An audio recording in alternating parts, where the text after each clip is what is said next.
Dalgona coffee বানিয়েছে। তো সবাইকে অনেক অনেক স্বাগত আপনাদের সবার প্রিয় সীমা ঘোষ ব্লগে। তো আজকে বৃষ্টির ওয়েদারে বানাচ্ছি, বানালাম গরম গরম চিড়ের পোলাও আমার মেয়ের জন্যে। আর একটু রয়েছে, আমি একবার টিফিন করেছি, কারণ মিঠি আজকে বেলা করে ঘুম থেকে উঠেছে। আর আজকে মিঠিদের রেনি ডে, স্কুল ছুটি দিয়েছে, ও তো খুব হ্যাপি। জানলাটার কাছে এই যে গুড মর্নিং বলে দাও সবাইকে। Good morning. এই ঝাঁকড়ু বুড়ি হয়ে আছে, নিজেকে দেখো। আর আমিও তো ঝাঁকড়ু বুড়ি। চলো খেয়ে নাও চিড়ের পোলাও। হ্যাপি রেনি ডে, এই বছরের ফার্স্ট হ্যাপি রেনি ডে। তো এই একটু নাশপাতি নিয়ে এলাম আর ল্যাংড়া আম নিয়ে এলাম। বেশি নিইনি, খুব বেশি আমটা না আর ভালো লাগছে না। আমি দেখলাম থাক, মানে রয়ে সয়ে সব রকমটা খাওয়াই ভালো। একটু পেয়ারা আর একটু কলা। যেহেতু মিঠি সবজি খায় না, ওই জন্যে ফলটা আমাকে সবসময়ই মজুত রাখতে হয়, কারণ কখন কোন ফলটা ওর ভালো লাগে বলা মুশকিল। তো যাই হোক, ওই জন্য মেয়েটা ফল যাতে খায় সেটার দিকে আমি বেশি লক্ষ্য রাখি।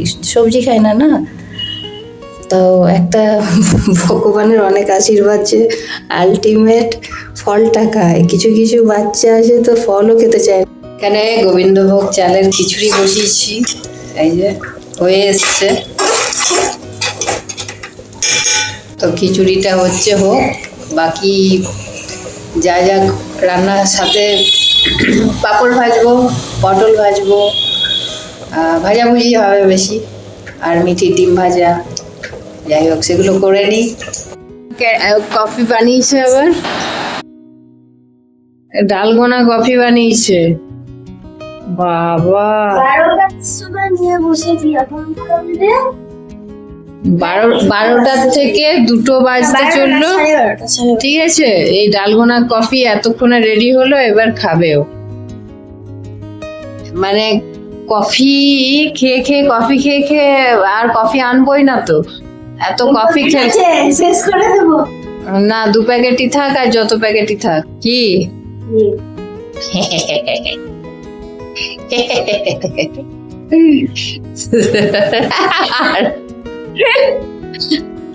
নে খা, এরপর তো আবার খিচুড়ি খেতে হবে।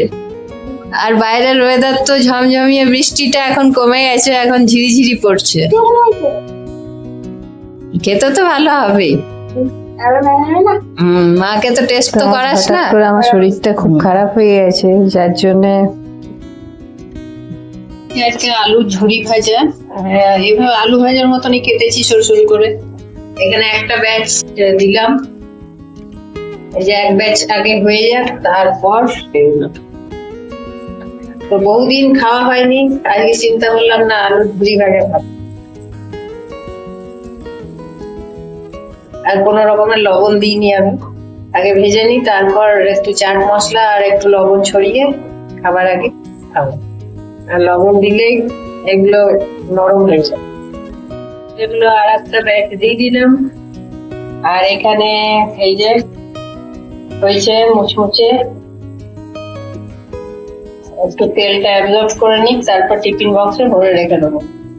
খুব সুন্দর হয়েছে, মানে একদম এই যে গুঁড়ো হয়ে আসছে।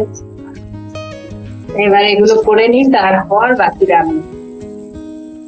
এবার বানালাম, গোল্ডেন ব্রাউন করছি, সেগুলো খেয়ে দেখছি মুচমুচে হয়েছে, কিন্তু সেগুলো আবার এই যে গুড়িয়ে যাচ্ছে, কিন্তু তিতকুটা ভাব চলে এসছে। আজকে আমারটা পোপাট হয়ে গেল।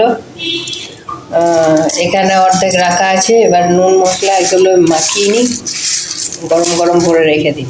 কি করে আর বলবো নিজের জিনিসটা খারাপ, নিজে বানিয়েছি। এই যে গুঁড়ো হয়ে যাচ্ছে, কিন্তু অত ভালো হয়নি সত্যি কথা বলতে। ফার্স্ট টাইম বানালাম, খুব বেশি ভালো হয়নি।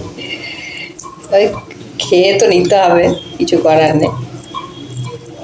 যাই হোক, এবার মশলা গুঁড়ো মিশিয়ে দিই, একটু চাট মশলা আর লবণ।